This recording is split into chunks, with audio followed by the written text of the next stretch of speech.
is multiple myeloma. Coming to multiple myeloma, you should just learn three things. One is crab, about crab. Other thing is cells and bodies associated with it.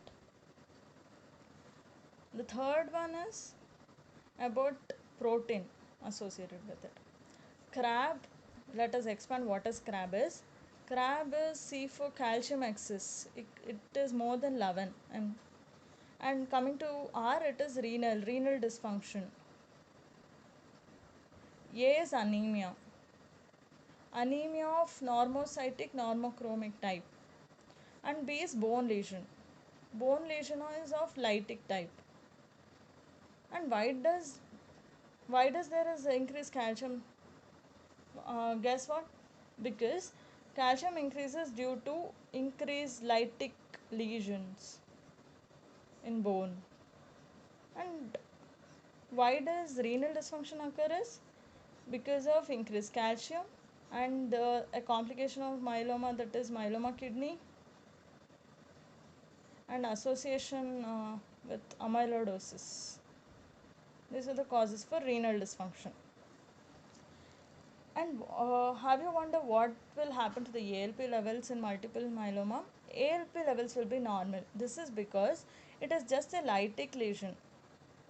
Lytic lesion because it involves production or increase amount of rank ligand.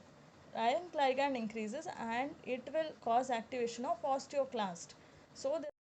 But there is no reactive bone formation. As there is no reactive bone formation, there is no rise in ALP levels. Okay, this is all about crab. And coming to cells and bodies, it has two cells. That is, multiple myeloma involves increase in light chains, kappa and lambda light chains. So this will accumulate in the plasma cells. So it appears like grape. So grape cell. And one more cell is flame cells. These are the cells associated. Coming to bodies, there are two types of body. One is nuclear body, intranuclear body, and another one is body. One is intracytoplasmic, another one is intranuclear. Remember a mnemonic. The CR in your class will become a dean later on. Dean.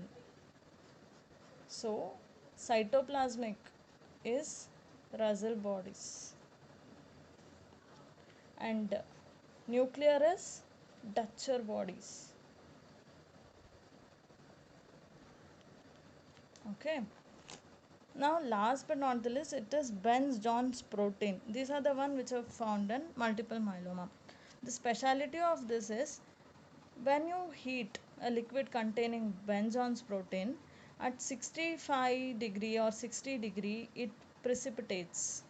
Again you heat at 95 degree, it again liquefies. Okay, this is what is the speciality of Bence-Jones protein that you must know.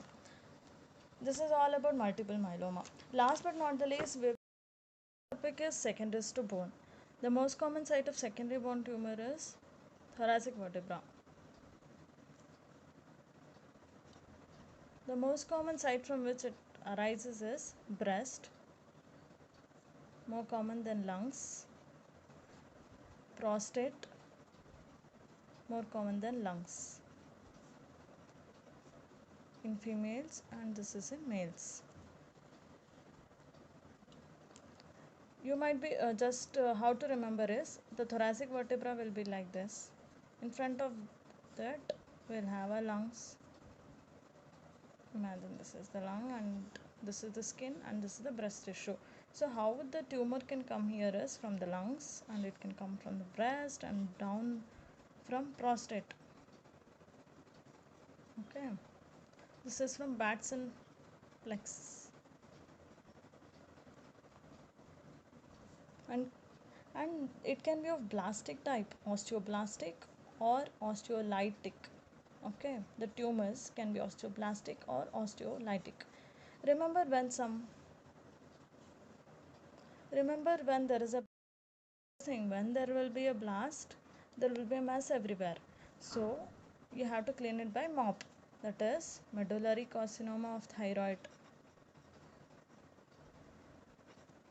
osteosarcoma, and prostate cancer. These are the blastic varieties. Coming to lytic, it is RCC and malignant melanoma.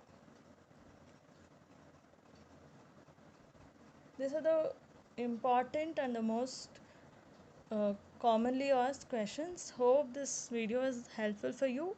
Make the best use of it. This is small attempt from my side to make your learning better and make your journey easy. Keep learning. It's okay to get confused. It's okay to forget, but it's not okay to stop learning.